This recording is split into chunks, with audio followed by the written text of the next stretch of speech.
Canada की तरफ से दो बड़ी अपडेट्स आ रही हैं। पहली अपडेट, अंटारियो को थाउजेंड्स ऑफ नर्सेज की ज़रूरत है। जी हाँ, डाटा आया है जिसमें बताया गया कि बहुत बड़ी गिनती में ज़रूरत है। और दूसरा, ये उससे भी ज़्यादा इम्पॉर्टेंट है, एक्सप्रेस एंट्री में बड़ी चेंजेस आने वाले दिनों में हमें देखने को मिल सकती है। दो रिपोर्ट्स आई हैं जिनमें गवर्नमेंट को ये चेंजेस रिकमेंड की गई हैं। दोनों की दोनों अपडेट्स डिटेल में डिस्कस करूंगा, बहुत इंपॉर्टेंट है, वीडियो को एंड तक देखिएगा। उससे पहले हमारा यूट्यूब चैनल जरूर सब्सक्राइब कर लीजिएगा, इस पर आपको ऐसी ही इन्फॉर्मेटिव वीडियोज़ देखने को मिलती है। पहली अपडेट अंटारियो की तरफ से है। कैनेडियन प्रेस ने एक रिपोर्ट पब्लिश की है जिसमें कहा गया कि अंटारियो को 33,000 नर्सेज की ज़रूरत है और 50,000 पर्सनल सपोर्ट वर्कर की ज़रूरत है 2032 तक।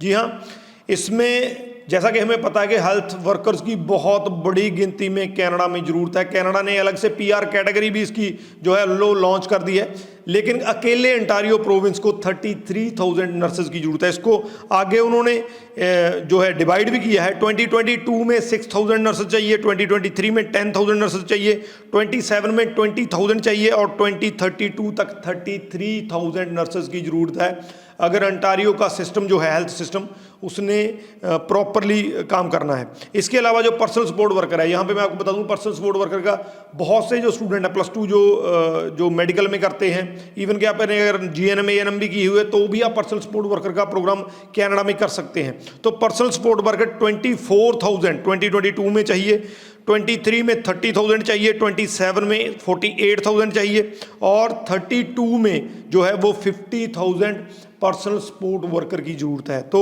इतनी बड़ी गिनती में जो है नर्सेज और पर्सनल सपोर्ट वर्कर कनाडा को चाहिए।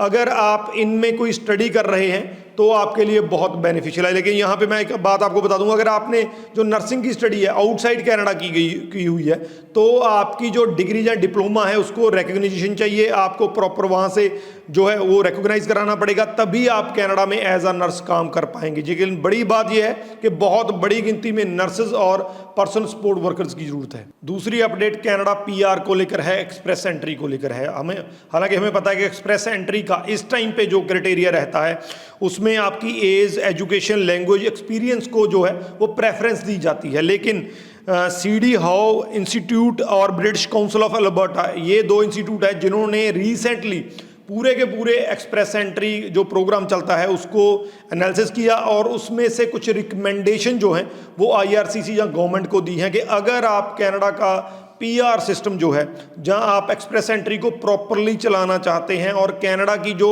लेबर मार्केट की रिक्वायरमेंट है उसको उससे अलाइन करना चाहते हैं, तो कुछ ऐसे पॉइंट हैं जो आपको ध्यान में रखने होंगे।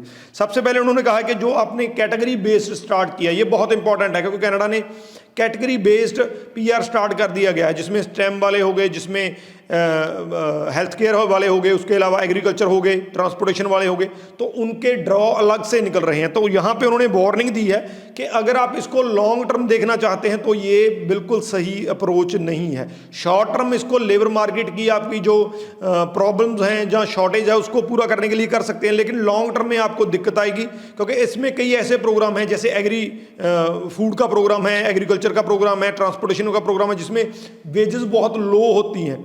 अगर हम इसके कल को हमें कुछ चेंजेस करनी पड़ गई इस प्रोग्राम में तो इसमें बहुत बड़ी गिनती में अनएम्प्लॉयमेंट होने का जो है खतरा है। तो इसके अगेंस्ट उन्होंने वार्निंग दी है कि जो कैटेगरी बेस्ड है वो इतना ज़्यादा इफेक्टिव नहीं है। उन्होंने कहा है कि आपने अगर जो बेस्ट क्राइटेरिया आपको डिफाइन करना होगा कि किस तरीके से आप स्किल्ड इमिग्रेंट्स जो हैं, जिनकी बहुत हाई स्किल है, उनको PR में जहाँ लेबर मार्केट में किस तरीके से अब्जॉर्ब कर सकते हैं, कैसे उनको उनकी स्किल का, उनकी जो डिग्री है, जहाँ उनका जो वर्क एक्सपीरियंस है, उसके पॉइंट्स आप दे सकते हैं। इसके अलावा इस रिपोर्ट में लैंग्वेज स्किल्स पे बहुत ज़्यादा एम्फसिस देने को कहा है। बाकायदा कहा गया कि ऑस्ट्रेलिया में लैंग्वेज स्किल जब PR किसी को देते हैं तो वो बहुत मायने रखती हैं, जो लैंग्वेज स्किल्स होती हैं वो ज़्यादा होनी चाहिए, लेकिन कनाडा में ये नहीं है। तो हमें लैंग्वेज स्किल यानी कि इंग्लिश पे बहुत ज़्यादा ध्यान देना है।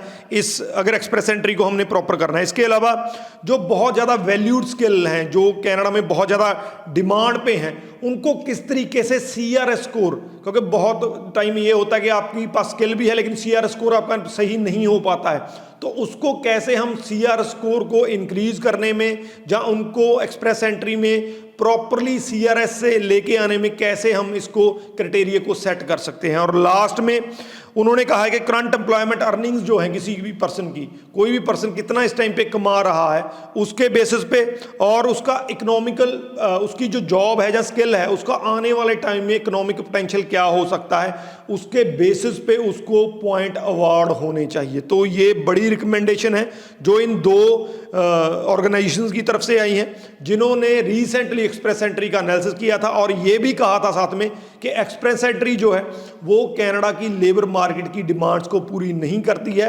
यहाँ पे उन लोगों को PR नहीं दिया जाता है जिनकी वाकई में ही कनाडा के बिजनेस को और कनाडा की लेबर मार्केट को ज़रूरत है। वीडियो को मैक्सिमम टू मैक्सिमम शेयर कर दीजिए क्योंकि दोनों ही बिग अपडेट्स हैं। अंटारियो को हेल्थ वर्कर्स की बहुत बड़ी गिनती में ज़रूरत है। अगर आपने हेल्थ वर्कर का कोई कोर्स किया है, चाहे इंडिया में किया है चाहे कनाडा में किया है, आपके बहुत ज़्यादा चांसेस हैं कि आपकी PR हो सकती है। और दूसरा, एक्सप्रेस एंट्री में आने वाले दिनों में बहुत बड़ी चेंजेस देखने को मिल सकती है। वीडियो के रिगार्डिंग क्वेश्चन है तो नीचे लिख दीजिए, आपको आंसर मिल जाएगा। राजवी चहल, थैंक यू सो मच।